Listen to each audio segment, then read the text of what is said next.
ask you about this. Senator Cruz is still defending what some are calling dirty tactics during the Iowa caucuses on Monday. Here's what he said today.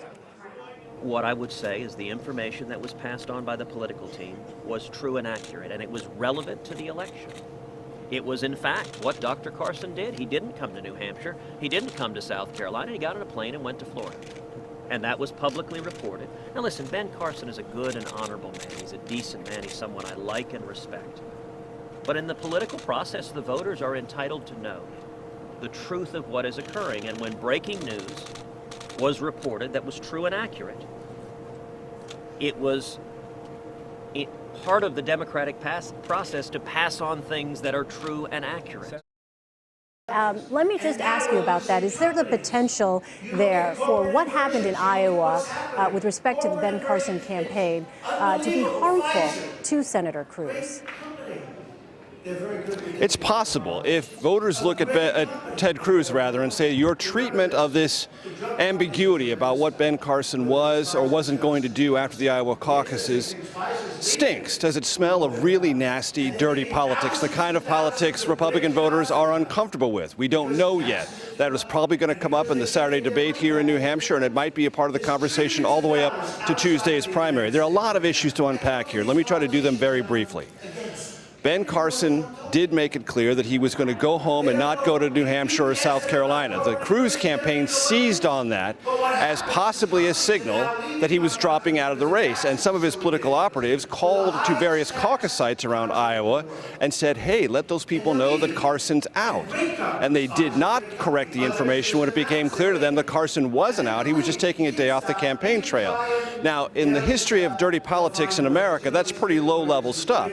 But it's still a little on the aggressive side. And what the Cruz campaign is already getting a reputation for is very tough, hardball, aggressive tactics on the ground.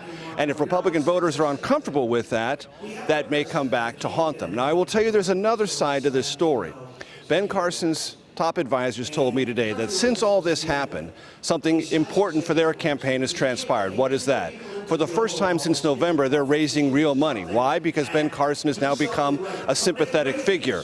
That money is vital to Ben Carson's ability to carry on in this campaign because campaign funds were running so low that they had to fire 50 paid staffers today just to keep afloat.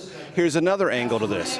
Every time Donald Trump talks about this issue, it gains what? Publicity. Publicity that does what? Send more money to the Carson campaign. Now, what might that all be about? Who benefits more from having Ben Carson still in this race than Donald Trump? Answer, no one. Why? Because in South Carolina and on the March 1st primaries, many of which are in the South, evangelical Christians and social conservatives will be voting. If Ben Carson is still in the race, he will siphon some votes from Ted Cruz. Who benefits from that? Donald Trump. So every time Trump talks about this issue, he's not just knocking Cruz, he's helping Carson, which also helps Trump. That, in America, is how the political game is played. Absolutely, Major. Great dissection of that. Let me ask you about Senator Marco Rubio. Now in second place in New Hampshire polling, he's fighting Kasich, Christie, Bush for this establishment mantle. Is New Hampshire really the last chance for these others to take on Marco Rubio?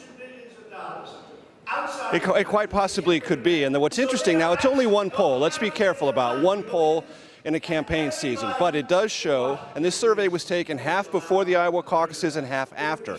So it even captured some of the surge that Rubio was getting in the Iowa caucuses before anyone even voted. And it does indicate more movement for Rubio than anyone else in the field. And that's significant. If Rubio keeps that momentum going and finishes a strong second here, then Jeb Bush, John Kasich, and especially Chris Christie are going to have some really tough decisions to make. Of those three, Jeb Bush clearly can go on. Why? Because he has the campaign dollars to do so, and he has a huge, well-funded super PAC to keep him afloat.